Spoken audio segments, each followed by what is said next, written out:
it's very simple. You open the Bible up, and I don't care what part of it you open up, Old Testament, New Testament, you read it. If God says it's wrong, it's wrong.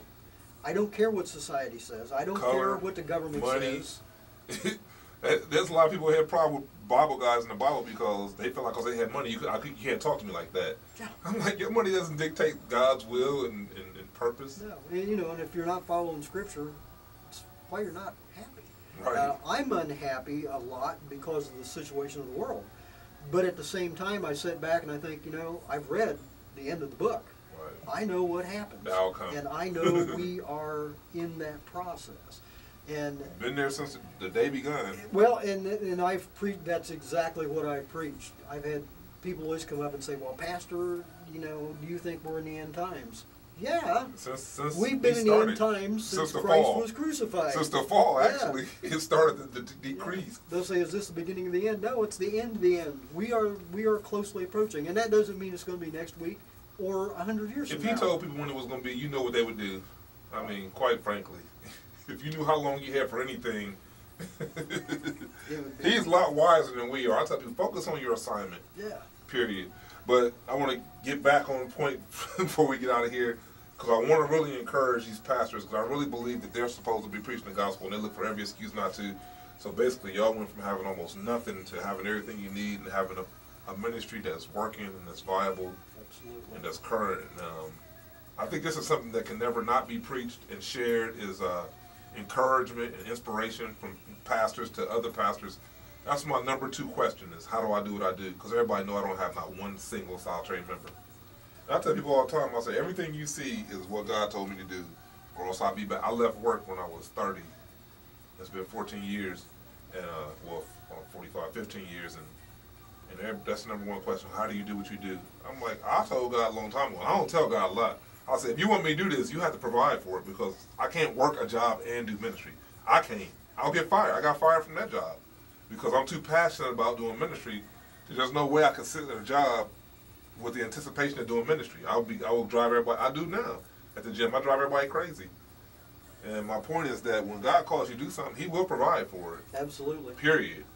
In ways that you never expect.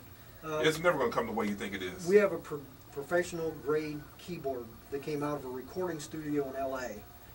that one day Chris called me up and he says, I just got a message on Facebook. He said, from a guy out in L.A. that I knew. He said he's sending us the keyboard from his recording studio. And there it was, Yeah, God touched somebody's heart that far away to do something. Yeah. I mean, that's the whole thing. God can, He's God. We want to put Him, we want to figure out, well, if we do this, that, man, come on. Yeah, you just, God will open the doors if you just well, like you said, your wife, you looked across the street, and you like me, you wasn't successful in marriage, so. No, I am now. Yeah, if God don't do it, it won't be done. That's my whole thing. It ain't like I ain't got options. People think, don't get it wrong. I have options. It's just they're not God's. It's like the Nike commercial. If God called you to preach, just do it. Yeah, that's it. God will open the doors. I thought I was done.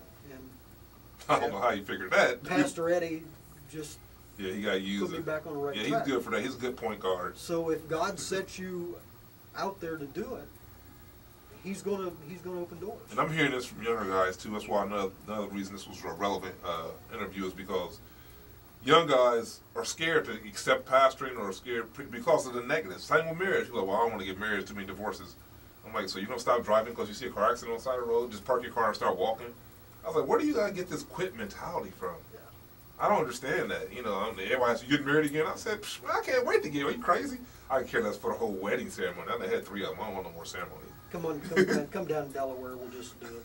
Oh, I went to Justice of Peace last time, but we had a big, huge.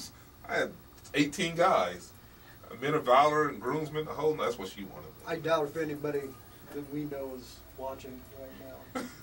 Well, this is gonna be available for replay, and I'll probably put it on your wall.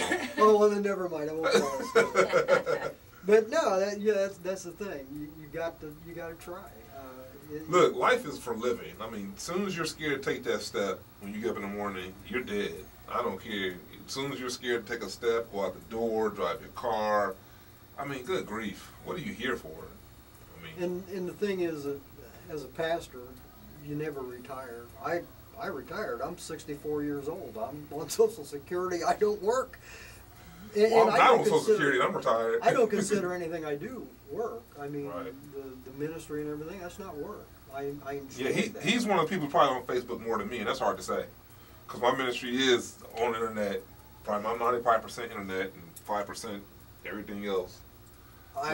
You're hard to beat. If people ask me, like, are you ever off? I said, between my phone, my laptop, and my computers, probably not, because I'm constantly, as soon as I want to get off, blink, get a little notification. Hey, can you help me? I'm like, yep.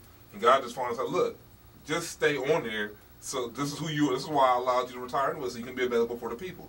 That's why I tell preachers all the time who work, I said, God forbid I'm at a job and somebody called me and it's like, God told me to call you. And it's like, well, I don't get off until, and then you find out that person either died or something crazy. That would just destroy me, knowing, because God is not the author of confusion. There's no way. I mean, when he called me to be a pastor, I said, well, that's it. I'm not going to be trying to juggle and pastoring and clocking on. Because Caesar, they used to get, I was working construction, $25 an hour. I'm up on a roof, doing a roof. You think I got time to take a call for somebody who's sick? Right. I'm tired and beat down. And then when I get home, it takes about 4 hours to unwind, taro. I'm like, yeah, the money was great, but there's no way in the world. Then I played football on the weekends. When I was in Iowa, I had one of the elders,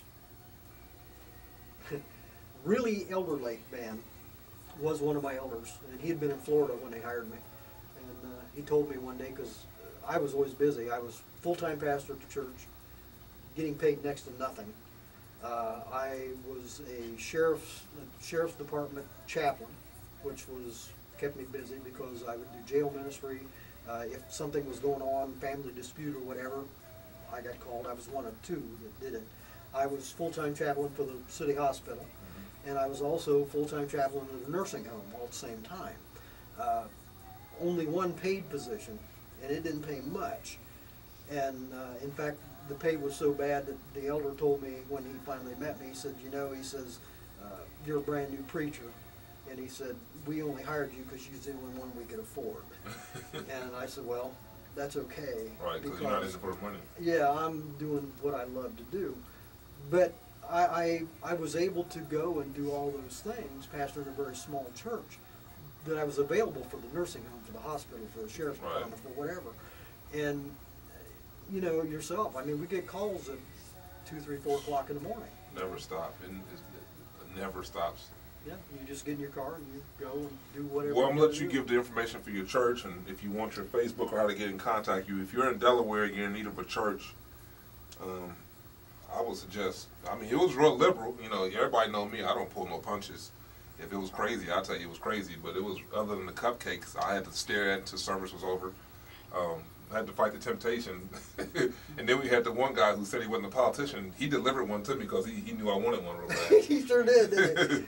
He's like, here, Sean. I was like, you know I wanted one of those that bad. I waited because I knew. But anyway, yeah, we're Restoration Project Church. And we are at in the Deltaplex building. And there's 2 addresses, so we'll just go with 545 London Road in Delaware. My name is Mark. M-A-R-C, Rucklos, R-U-C-K-L-O-S, on Facebook. Find me. I'm there. Yeah, you'll find me. And yeah, this will be available for playback, and obviously it's live on Ustream, so you can watch it as many times as you want. And we just want to encourage anybody who's thinking they're called to the ministry or a pastorate that, I didn't think, when I got called to the ministry as we closed, I was like, Lord, there's like a zillion preachers. Why do you need another one? And I found out real quick why he needed another one once I got in there. You know, I'm not going to talk about anybody, but everybody's not in it for the right thing, and they get tired, they get beat down. I guess God's always looking for a few good men. Like the scripture says, the harvest is plentiful, and the laborers are still few, which is insane in 2014. People are not running the sign up to preach the gospel anymore like they used to at one time. We used to be a very respected profession. Yeah. Not so much anymore. Now, especially when you got tattoos and earrings, man. You got to clean up his act.